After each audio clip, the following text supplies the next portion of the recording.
What's up, guys and gals, and welcome back to the Nerd Castle. Today in the world of indie games, we're going to be taking a look at Manor Lords. This is the #1 most wishlisted game on Steam, and they were kind enough to fire the game on over and let me take a look at it so that we could do our first impressions and see if this is the kind of game that you wanted to add to your wish list or if it's a game that you wanted to pass on. If after watching this you wanted to get the game for yourself, you can take a look down below in the description. The game's going to be releasing into early access in a couple of weeks. You can also find a link to my Discord and my Twitch stream down there, just in case you wanted to hang out live. I'm going to try to stream this weekend, but I got to check the embargo. I'm not sure if I'm allowed to live stream or not. I don't have a categorical memory of every email I read, and I get like 85 million of them. So let's dive straight on in. What is Manor Lords? Manor Lords is a game that seeks to marry some of the ideas from games like Crusader Kings with real-time strategy. It's got some Total War inside of there. It's got some Anno inside of there. It's got some Lords of the Realm inside of there. It's wearing a lot of different hats, and it's an interesting game. I've played it now for about 4 hours, and I like the game. I think it's pretty cool. I have some things that I've noticed, like there's definitely some polish, and there's definitely some balancing that needs to be done. But the game, I think, manages to do all those things reasonably well. If you take a look, this is my territory right here. The ultimate goal of the game right now is that you start out with another lord, and everybody's trying to land grab and get territory, and then ultimately wipe the other guy out so that you own all of the counties. You will do that in a couple of different ways. This game has a city building mode that you can see right here. And then it's also got a seamless real-time strategy mode where you can raise the levies from your village and then send them off to fight. You can see some outlaws right there. They just raided me a second ago and killed my army. I had like 20 guys. They had 2 armies of like 30 guys, and those 9 were the ones that were left that raided my granaries. Feels bad. But you're going to get your supremacy by playing this game and by developing trade routes and economies and logistics and production lines and all that kind of stuff to get your war machine up and running so that you can go toe-to-toe with the AI. As of right now, this game is probably about 2.5 hours in, 2 hours in, and this is my village. You can actually walk around inside your village. It's Shanksville, named after their lord, Sir Cranky Shanks Christendom. It was easy enough just to name it after the Lord, you know what I mean? Like, what's the point in being landed gentry if you're not going to name stuff after yourself? But let's crack on into my city here, and we'll talk about what's going on so that you'll understand what's transpiring. So these little houses right here are burgage plots. This is effectively where the peasants live. You lease this land to them, and they pay you like $1 per month that they live inside of it. But these are much more interesting than that. Every single one of them is variable. They all look kind of different. They all have their own little decorations that people put up inside of there. You can upgrade them. Every building in this game has like multiple tiers. I think there's only a couple that I've seen so far that don't have multiple tiers. And they tend to be kind of like the hallmark buildings that you've got to be at. But what's interesting about this game is that they've obviously played a lot of Banished or a lot of games like that because they've addressed the issue of death spirals. Every single one of your peasant plots, you can actually assign them to an industry that they'll just start to do in their backyard inside their little shed. And this makes the game tremendously variable to avoid things like death spirals. Because if you're having food problems, well, make every single person in your village start producing food in their backyard. If you're having problems getting weapons around, they can be kind of part-time blacksmiths. They don't have the output of like a full workshop, but it works actually. And I don't think I've ever seen a game that's like fixed death spirals in progress that way. Each of these buildings has an Anno influence on it. It needs access to certain things in order to be upgraded. Once you upgrade enough buildings to the proper level, it will upgrade your town, which will then give you a point that you can put into the skill tree. Right now I have sheep farming, I have trapping, and I have apiaries, actually, beekeeping at the moment, to help out with food and to help out with wool because our map is very, very poor for farming. Over on the left-hand side, you can see my farmland. There it is right there. This is where I grow all my crops, and they grow up in the sun. Unfortunately, this place is not very arable. Everything here has terrible fertility, and part of the game is that you get a random county every time you play the game, and every county plays a little bit differently. Like, not every county has everything available inside of it, and so you've got to figure out how to make the best you can with what you have available. My crop yields have been absolutely abysmal thus far, and I don't even know why they planted this field. They probably shouldn't have even bothered. What's the fertility over here? I think the maximum fertility on my entire map is like 40%. So I've got most of my villagers growing food in their backyards right now to fix that up, and actually I'm thinking about closing closing all these down and just not even dedicating workforce to it. The fundamental mechanic by which the game works is families. You have houses. A family can live inside of a house. Each family can be assigned to a job. They can be a sheep farmer. They could be a tanner. They could be a hunter. They can be a forager, a logger. They can be a guy that cuts firewood all day. They can be a livestock trader.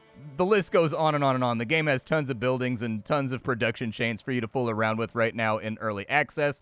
But ultimately, we're trying to keep our people happy by producing all the things that they want so that we can level up their houses, which then gives us more expansion slots and lets more people live inside of them and makes life a little bit easier. At the moment, I'm rebuilding my militia because we got absolutely dumpstered, but I need to actually change my trade lanes around right now. The game does have a trade system. I don't know if it's a placeholder right now or if it's going to be something that changes in the future. For the moment, trading, you don't get very much money for exporting things, but you have to pay a ridiculous premium for importing things. So just keep that in mind before you dive on into the game. At the moment, I'm trying to sell off all of my wool, and trade comes in a couple flavors. There are some items that, like, wandering traders will come through, and they'll just buy you out of certain things. There's also dedicated trade lanes, which means you summon a trader every month who comes through and picks up your surplus, and it's up to you whether or not you want to do that right now. But I needed to fiddle with some stuff down on in here. I think at the moment I'm importing spears, and I don't want to import spears anymore because they're too expensive. So let's go ahead and take spears off the list right there. And instead, what I would rather import is I want to import iron because I think it'll be cheaper. It's a little tiny bit cheaper. It's not that much cheaper, but it is cheaper compared to just getting the spear because I have a guy that's converted his backyard into a blacksmithy, and he should be able to make spears for me, I think. And so I need to get my army rebuilt before we get another patch of raiders. Otherwise, bad things are going to happen. And people get upset when you allow, like, people get upset when you allow Vikings from the next county over to come in and beat everybody to death, all right? It doesn't reflect on you very well as a leader. Let's go ahead and we'll put that on 10 right there. If I have 10 iron, I'm probably pretty happy, and we'll just import that. I do have an iron mine on that side. I could start getting my own iron and working in that direction. It might require a little bit of money and a little bit of patience. Maybe that's what I'll focus on then. Each of my houses should be generating, I think, $1 a month that it adds to my coffers right here. Money in this game is divided up into two different types of money. There's regional wealth, which you spend on upgrades and things in your town just to make your peasants' life better. And then there's your treasury, which is your personal funds. I can't collect treasury right now because I don't have a tax base set up because you got to get to tier 3 to do that. And I've been having trouble getting up to tier 3 because I have to get a tavern, but I can't grow crops to get the barley to make the ale. So I'm going to have to import that as well. We're having issues right now, but I did just get sheep farming, so we got a whole bunch of sheep out here that are producing wool, which should end up being a reasonably decent cash crop. My time with the game has been pleasant. There's been no crashes. There have been no bugs. There have been no frame rate drops. The game runs seamlessly when you go in between the overmap and like a neighboring county. There's no lag or anything else like that. It looks great. There's tons of little details in here, like similar buildings will all have different layouts, and they will have different decorations around. If you zoom in on the marketplace, the people that are selling individual things, the stalls actually check what's inside of them, and it plays a voice line where somebody's like, "Honey, come get your honey, the sweetest thing, you've ever tasted." And if you go over to the lumber mill and you hang out long enough, you'll hear some guy like bitching about how he needs to go get his axe sharpened or it's going to take his leg off. There's lots of these little atmospheric things in this game that make it pretty interesting and immersive to live inside of. For right now, we have enough fuel for 7 months, and we have enough food for 13 months, so we're in pretty good shape considering we're going into the summer right now. This field right here is just dead as hell, bro. It's dead as hell. I don't think I had them queued up to actually do anything right there. Let's go ahead and we'll force the early harvest right there. They'll go get it real fast. We're not getting any yields out of there anyways. I need to leave these crops fallow for a year or two so that the tiny amount of arability we have comes back. I haven't found a way to fertilize or anything yet. There is an upgrade right here where I can use it as a pasture for my animals. I haven't played around with that just yet, but I might in the near future. But for the moment, I've got a mass grave over here. You guys want to see my super fun mass grave? When my civilians get killed, they get buried in the church, but when bad guys get killed, we just throw them into the mass grave. We don't even worry about it. And they were unwashed anyways. Forget about them. I do have roof tiles, and I can't really do anything with those roof tiles, so I'm just going to sell them, I think. Oh, I need a trade route for roof tiles. Bummer, because they sell for a decent amount, too. Rip. All right, well, things that I need to work on. I need to get my population up, but unfortunately, this right here is your marketplace. This is the lifeblood of your town. The game doesn't make that super apparent when you first start playing, but every single one of these people needs to be able to get to the market, and if they're too far away from the market, bad stuff starts to happen. They start getting cranky about it, so you're going to have to redeploy entire industries as you get further and further and further away. But for now, I don't know if I have any space to build up any burger houses. Which sounds delicious, by the way. I would love to go to the burger house. But it looks like I can do something right here, maybe. This might work, and it might be close enough. Everything in this game is drawn using this little pointer tool right here. I don't actually need yards. I just need, like, little houses. That's pretty much it. We'll see how those ones play out. And I'll probably do another, like, similar one. Kind of like, that's only for one house right there. Okay, so I need this crossroads to sort of like curve, I guess. I don't know. We'll have it go down this way so that I can get like a tiny bit more room over there. And then we'll put these in right here. And only one of those guys is really going to get a backyard, but it'll have to be good enough. If your approval is high enough, people will just move into town. And they'll occupy empty homes. The game does have really good incremental building. In order to build something, you have to have an ox cart. You'll probably see him come through in just a second. There'll be a guy with an ox hauling logs, and so they'll clear this off. And then the incremental building in this game is really good. You get to see them lay down the foundation. They put in the struts. They put in the cross beams. Then they lay the roof across it, and then they put in the I don't know, the drywall or whatever it was that I don't know if they call it, what they call wattle and daub in this time period. I don't know exactly what they did in this time period, but that stuff right there, the medieval drywall. There's my little ox cart right there. You can follow any villager that you want. There's the incremental building right there so that you can see what that looks like. Looks pretty good in my opinion. How's this crop going? I only get a 4 yield out of that bad boy, huh? We're going to have to time these, so if you have bad farmland, unfortunately, they're trying to replant again. Sometimes I have found the farming system in this game to be kind of fiddly-diddly, all right? The farming system, if you're on a map that has really good fertility, it mostly just runs itself, and it's perfectly fine. If you're on a map that has really bad farming like this one, you're going to have to micromanage it quite a bit. Otherwise, you're just never going to get a crop out. I have a windmill that converts my grain into flour, and then flour goes to the baker, which makes bread. That oldest of pastimes when it comes to a city builder type game, the old grain to flour to bread pipeline. But I need some more families to move in really badly because I don't have enough workers right now to fully like occupy everything that I have in my production chains. And I'm getting a little bit far away right now from the central market, which is starting to make me nervous because I really don't want to put in another market, and I don't really want to do all that, but I may have to before too long. One really cool feature, when you zoom out to the map, it actually puts a animated blueprint, like a sketched blueprint of your town that actually matches up to your town on the map. Kind of cool stuff, if I'm being honest. I really, really like that feature. So these houses are all going in right now. People should start moving in pretty soon. Hopefully these places count as having access to the things they need. That guy does. That guy, like, kinda does. A little bit. That guy's getting a little bit further away. But I don't think anybody's actually living inside of those yet, so it may be due to the fact that they're not actively seeking out the thing just yet. Now that we've got a few new people, I actually wanted them to stock this a little better. I think I need another trader inside of here. The general rule that I've been following is one trader for each thing that you're trying to import or export. Oh no, dude, my crops were damaged. Lame. All right, well, we'll allow that one to go fallow for a little bit, and we'll just plant that one next year, and we'll hope that it works out. There are different types of crops. Unfortunately, we can grow, like, none of them on this map. We can just barely grow wheat. Flax, that's a big nopity-dopities for us. As far as barley goes, that is also a resounding no. We can grow some rye. I don't know exactly what they use rye for. It might be worth trying growing rye next year. Maybe it's possible that the rye might work where everything else is failing. I might give that a go. One feature I would like to see is, unfortunately, when you mouse over this fertility, it doesn't actively tell you, so you kind of got to build a field on it first and see what it says.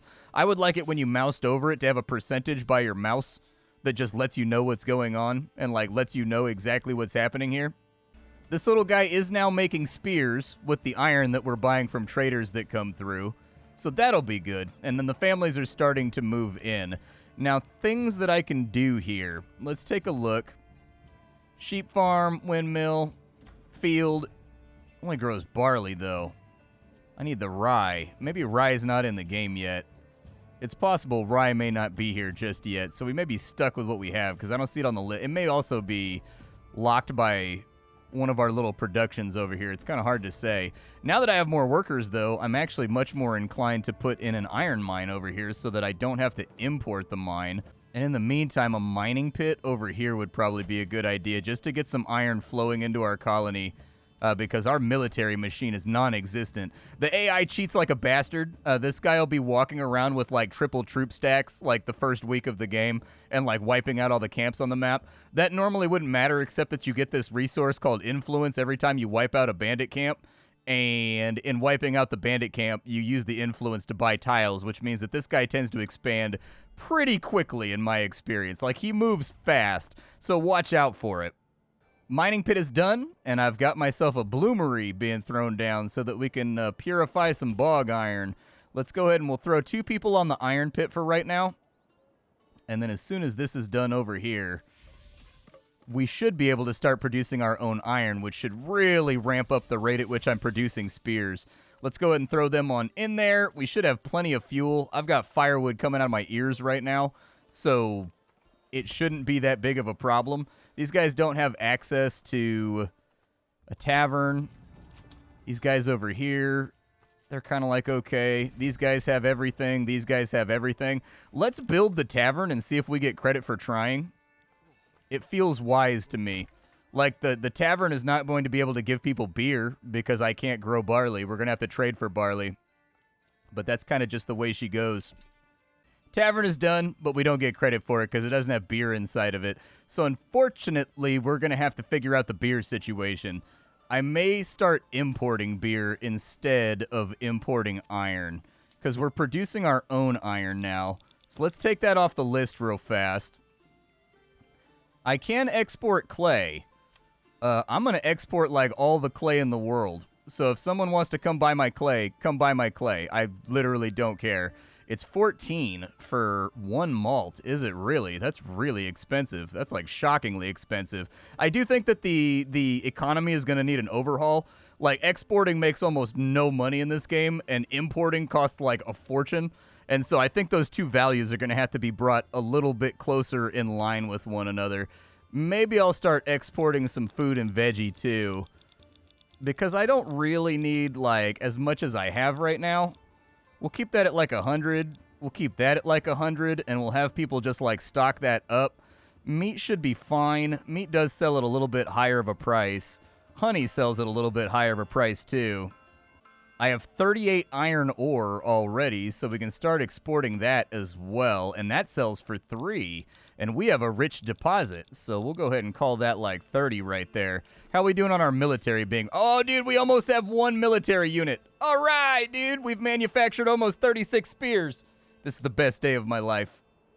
I'm going to strongly recommend we go after that bandit camp over there before the guy that we neighbor the map with gets it. So let's go back to our town real quick. And I'm going to muster the militia for now. Let's rally them up. And they're going to gather with all the things they have available. And we are going to send them after that bandit camp over there. You can march your units wherever you want in this game. You don't have to ask permission to, like, cross over into other people's territory. So I'll just send them off to the bandit camp. They'll probably send out an army to fight us, but that's fine. I'm not that concerned about it. We should be able to absolutely, like, stomp the ass off of them with 32 guys. And we'll get a little bit more favor. I need to get influence up to 1,000 so that I can buy myself a new county over here that maybe has better land than we have over here so that I can grow crops. Of all the terrible things that can happen to you in this game, getting a map that has bad farming, I think, is probably one of the worst. There was no defenders at that camp. While searching through the enemy belongings, you find a stash of goods. They could be sent to your people, but it is your right to keep them. I will keep them. 150 to our treasury. Good. That means I can pick up a mercenary army if I need to. Let's march these little guys on back. There are battles, by the way. If you take a look at them, they fight in line formation, kind of Total War. Like Rome Total War style, basically. There's little abilities you can trade their fatigue for that will allow them to, like, do things that counter the enemy's formation and stuff like that. I haven't completely and totally mastered it yet, but the game does have a legitimate combat system from what I've seen so far. I'm also not super sure that the tax revenue is working in the game. I should be getting 35 or 30-ish bucks a month for all my tier 2 houses, but I haven't seen it tick on in, and I don't know if that's bugged or if it's not working or what. That may be the other reason why, like, I'm hugely low on cash all the time, is that it's possible that maybe that's not ticking. Like, we just went over into January and we didn't get any money. So, well, maybe we did. The bell just rang and we got like 23 bucks. Maybe it is working. I don't know, dude. Another ruler's army was spotted. Is he going after that camp over there? The enemy armies also don't seem to lose energy by marching or anything else like that from what I've seen so far. And this is the problem with him cheating like crazy, is that it lets him get like so many armies before you're even established on the map that he can wipe out all the camps, get all the influence, and like buy out everything. It's a little bit of a problem. Let's go ahead and we will allow these guys to rest for a minute. We'll send them back to work. While we wait it out, because I think this guy's going to go down here and wipe. I was going to try to get that camp before he did, but I think he's going to get there before I do. Oh, did he get wiped out? Maybe I should send my militia over there then. I think he might have gotten wiped out. Let's go ahead and assemble the army! And I think I can assemble them, like, anywhere in my territory, and they'll just, like, gather up over there. They don't try to, like, follow roads the way I would like them to, so they tend to drain out all of their stamina, like, moving around to other areas, too. Well, apparently they had the run order enabled by default, so maybe that's why their stamina is always in the gutter. I don't know why that's... Why would that be triggered by default? Huh, strange. Either way, we're on our way over here to, like, scrum with some bandits. It's possible that he wiped out their army already and it's just an empty camp now, but we'll pivot. We'll pivot and go get an enemy bandit camp somewhere else if we need to. We'll kind of see the way this goes so far. All right, to the bandit camp. Looks like he just wiped out their army and left because he just wanted the influence. Fair enough. Send the resources to the town, I guess. We could definitely use the extra cash. Things like this will happen pretty frequently, that regional wealth gained 151. There's a lot of times that it references stuff in the game right now where it'll actually show you the string that it's trying to reference instead of like having flavor text or something. That to me is not acceptable in a commercial product. That should not be there.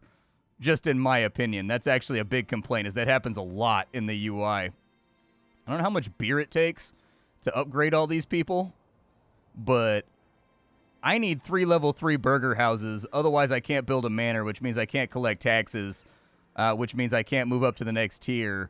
So I may just risk it, and I may convert, like, one of these houses into a brewery plot. You can have them become, like, a part-time brewer in their garage if you want to. I may do that. I honestly don't think it would be the worst idea to set up a trade lane for roof tiles. They earn so much money that it's really tempting. Like, $8 per tile is, like, huge. I would say just keep, like, 20 of them inside of our storage for later. I just need money right now. I need money more than anything. Like, I need something that offsets all the beer I'm going to be importing. I guess I could skip around it and just import the barley for cheaper. Let's import the barley, and we'll try to keep it at like 15 or 20. I'm not going to set up a dedicated trade lane to it to guarantee the trader, but we'll try. And then with one of these guys over here, we'll put a brewery in his backyard.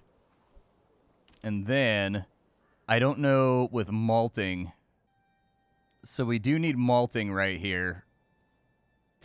So we'll add that on in. So we've actually got a malt house right now, which will allow them to fiddle with that. If we can stack up just a little bit of barley every time somebody comes through, and every time we move some of the roof shingles, we should be in good shape. Brewery's done. So that's good. It's now in that guy's backyard. Now we just need the... Maybe we get, like, multiple turnarounds per bag of barley. That's what I'm really hoping, because I would love to make it to tier 3 right now. Malt house is good.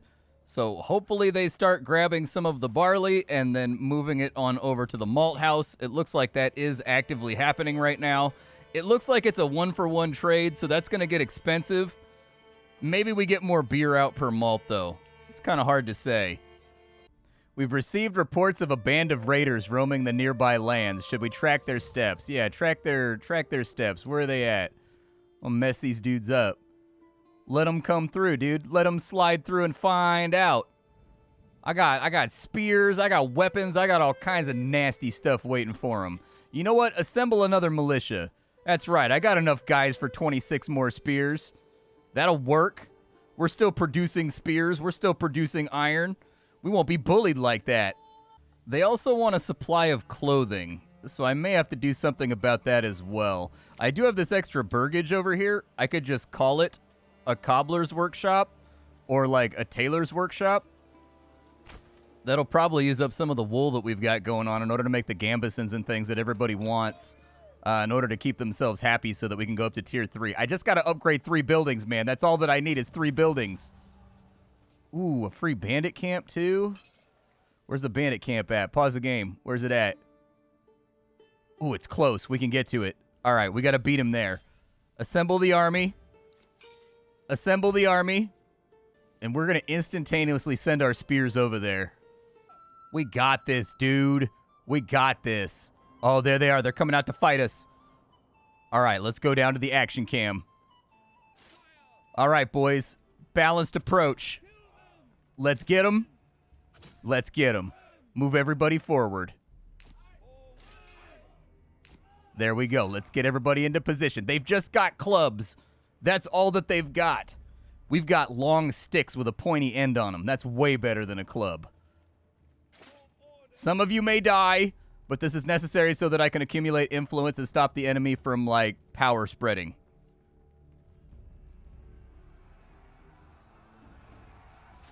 Hold ground.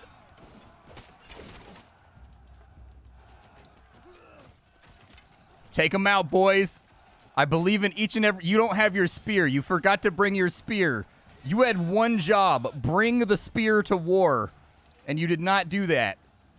All right. Go ahead and hit them on a flank. We'll see if surround and pound works here. You guys run to get to that position. I don't care if you burn a little bit of stamina. Now flank him.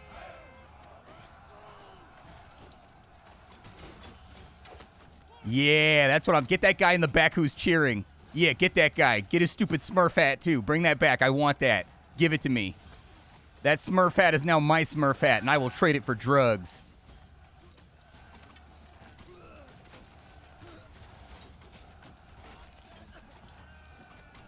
We appear to be winning very handily right now. Hey, we routed them. All right. Victory is ours, boys, with nary a casualty to complain about. To the spoils! Let us loot their camp. All of their shekels are mine. All right. Do we give it to the people, or do we keep it for ourselves? I think we give it to the people, and we increase our regional wealth. It's going to be easier if we do it that way, because I need regional wealth more than I need personal wealth. I need to be able to buy out a lot of barley. Our entire beer economy is reliant on that barley. With the tailor shop, what are you actively producing right now? So we don't have linen, but we can get yarn. And I can get dye from berries, I think, but I can't grow berries, and we don't get very many berries a year, and they tend to eat them all. So that might not work out super great. Does the forager hut even have anybody working inside of here?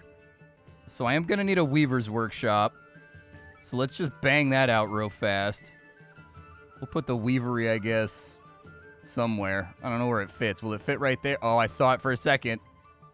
I saw it. It turned white for a minute.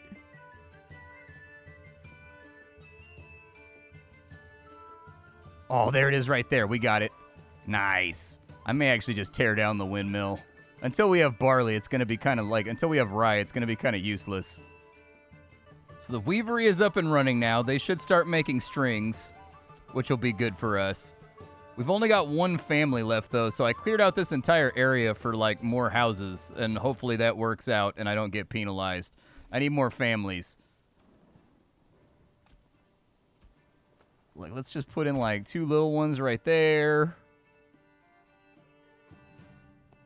I would probably say whatever we can fit in right here and just see if it works.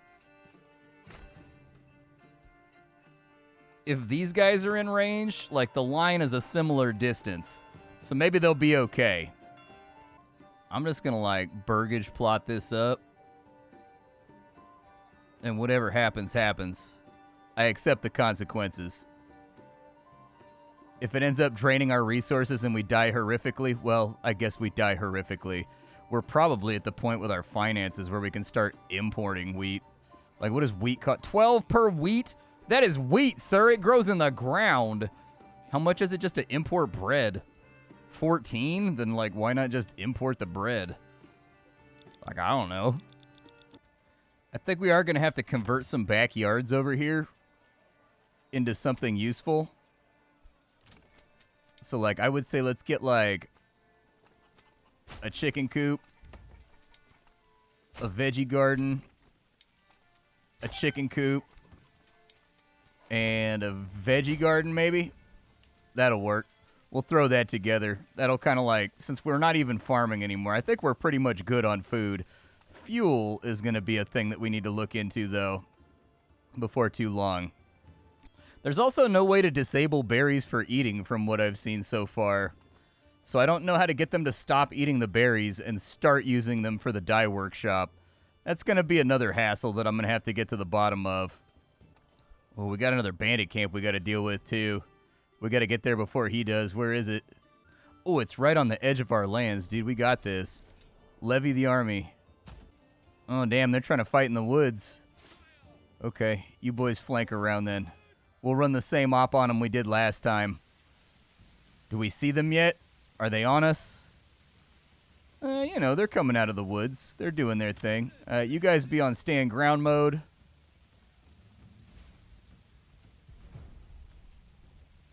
Effectiveness should be okay here. You guys come around to a side. This poor guy, he's just walking down the road and there's like this giant battle going on. He's like, I just wanted to sell some shoes. All I wanted to do was give people these fresh medieval Yeezys.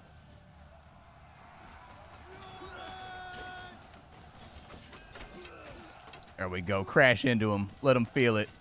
Give him the burn.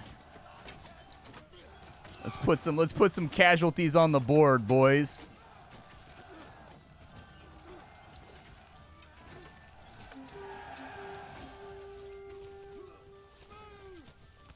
Oh, they're already routed. Okay, well, that's good. Easy peasy there. Let's send everybody out to maybe go grab a little bit of this and that. We now have berries. My guess is that it takes, like, a lot of berries to make one dye. A new message! Send it to the nearest town. I need money. I need money so bad. My economy is in shambles because I can't grow a farm. Oh, they put some berries in there finally. Did I get my dyes? I got my dyes. So now my tailor should be able to start making cloaks, which will then hopefully make people happy. Disband the army for now. I have 6 workers. I think I'm going to need more wood choppers. Like, it's weird because on the readout we have like 500 firewood. I'm just not like sure if it's actually making where it's supposed to go. They are going out and gathering, so that's good. But I think I should probably get down to Brad. I've just looked at the timer and the video is getting pretty long. I've been recording for like a while. So I think Manor Lords is a really cool game. I think it's very, very ambitious. I like the interconnectivity of everything. I like the variability that's inherent in some of the systems that they're pitching to the player. The ability to convert peasant houses into quasi-workshops until you can get the real deal up and running is a really good idea. You paid the cost of them being out of the workforce, but you get a chunk of the output of the workshop in return. A big problem with Banished-style games I talked about earlier is that there are death spirals and you can't recover from them. And what I like here is that the system allows you to rapidly adapt and retool your economy on the fly before the problem spirals out of control in exchange for your workforce. That's a really good idea. I love it. I love the little unit barks and conversations of people around town. The town feels very alive. It feels like a real place. The differences between these similar building models are rad. The economy seems quite large and expansive and takes some serious thought and a lot of effort to get up and running if you've just got a map that will not serve up that thing that you need. The soundtrack is great. The performance of the game was fantastic. I didn't have any bugs. Nothing like that. The game's really customizable. You can choose the amount of starting resources, raid frequencies. You can disable combat altogether. There's a bunch of accessibility options and difficulty options at the beginning of the game. It's got a really good coat of arms designer that's really in detail. On the downside, this is a game that is clearly on the earlier end of early access. You're going to find exposed code in places instead of the pop-up tooltips that you expected. I think that the economy definitely needs some polish and balancing. Import, export, all that stuff needs to be looked at because right now it's very, very cash intensive. It's possible that I'm just like really bad at the game, but I don't know. I want more information about the distance that peasants can travel, like a radius basically, or like the roads should light up green when I place it to show that they can get to the market. Soil quality, things of that nature. There's not enough information there. The farms were pretty wonky for me. On a good map where you have really good fertility, the farms worked fine and they automated perfectly fine. But on the maps that have like borderline fertility, you got to micromanage them a lot. Otherwise, your crops just kind of like die on the vine before they make it to harvest season. And so that's going to be a lot of fiddly diddly that you got to play around with. Sometimes they try to do weird stuff too, like so there's a calendar in the game where it says when planting season starts and when the AI should be doing that. But I had a number of times where farmers were just like planting crops in the middle of December and then instantly like hoeing them back over in January and like walking back home. A few little weird things like that as I was playing through the game. But like back to the economy, it's possible that it's a placeholder for right now. My guess is from the markers that are along the edge of the map that there's going to be specialized trade partners added on into the game at some point that give you bonuses for the things that they want. And that's perfectly fine, except that for right now, I found like the vast majority of the game was just trying to keep my regional wealth in some kind of equilibrium because there's not a lot of great ways in the 5 hours that I played to make a lot of money. And everything is also really, really expensive. And so for a game that wants you to trade a lot, trading is really kind of a headache right now. At least it was for me. And so the AI does cheat. He'll be running around with mercenary troop stacks 1 year into the game. I already warned you about that. My only concern there is like you can absolutely overcome him if you keep playing. But if he's already like doing that in the first year, it makes me worried like what endgame is going to look like when I go to war with him. Like, is he just going to be spawning stuff like crazy because he has the ability to do that? You know, I'm not thinking about year 1. I'm thinking about year 20 when we actually square up. And so that's one of those things that I'm a little bit concerned about. I would like to see a lot more economic controls. So the ability to be like, never eat those berries. Those berries are not for eating. Those berries are for dye only. There was a couple times while I was playing through that I wanted to disable the consumption of a resource entirely because I wanted it to pool up so that I could basically slingshot myself across the finish line for like a tier upgrade. And I couldn't find a way to do it. So maybe somebody smarter than me will find it. But I couldn't find a way to actually like disable inputs and outputs for the most part. I definitely think there's room here for a lot more detailed regressions and statistical readouts too, so that you can track like whether the line's going up or going down on certain resources. That definitely needs to get added on in. And so I think it comes down to this one being like capital E early access. On a technical end and on a gameplay end, it seems like they've got most of the game buckled down. It is fun to play, but the economy needs like a polish pass. Some of the production lines need a little bit of a polish pass. A little bit of the logistics can get a little bit spotty from time to time. There are some weirdness with the farms and things in there that I ran into. And so I think the game is hitting the right notes for me. It's just too early on for me right now. There's a lot of missing placeholders in this game for like mechanics and whatnot. If you just want to build a village and have a good time with it, I think the game is perfectly fine for that as it is right now. But I think that if you want to do the city building and also like the diplomacy and you want to do the warfare and you want to do the trading and everything else, a lot of those parts of the game are kind of like half implemented. And I think that placeholder half implementation is what makes the game kind of be abrasive to the elbows and make you bump onto things every now and again. And I think with the 4 or 5 hours that I played, I enjoyed it and I had a good time, but I would be hesitant to dump like 30 or 40 hours into it. Instead, this is one of those titles that I wouldn't be upset about buying it, but I probably wouldn't binge out on it right now either, because there's a lot of missing parts of the game at the moment that just have like a little banner that says like not in early access, for example. And some of those things are kind of like integral to the trading system working, I would guess, or to like certain parts of the economy working. And so this is one of those ones that I'll probably put on the shelf and like wait a year and see what they do with it, see if the patch cycle is fast and if it's targeted and if it polishes and gets things all nice and tuned up. I'm excited about the game. I want to play it a lot more, but I know that, like, with the things missing right there, I'm going to hit a certain point and be like, oh, okay, and then I'm going to hang it up. So, like, why bother? You know what I mean? My name is Splattercat. I sift through the pile to find what's worthwhile in the world of indie games every single day so you don't have to. Today we were checking out the #1 most wishlisted game on Steam, which is, that's quite a bragging right. I would never have expected that to be a city builder, and yet here we are. I will see you all later. Thanks for stopping on in, and I'll catch you all tomorrow with something hot and fresh off the indie skillet.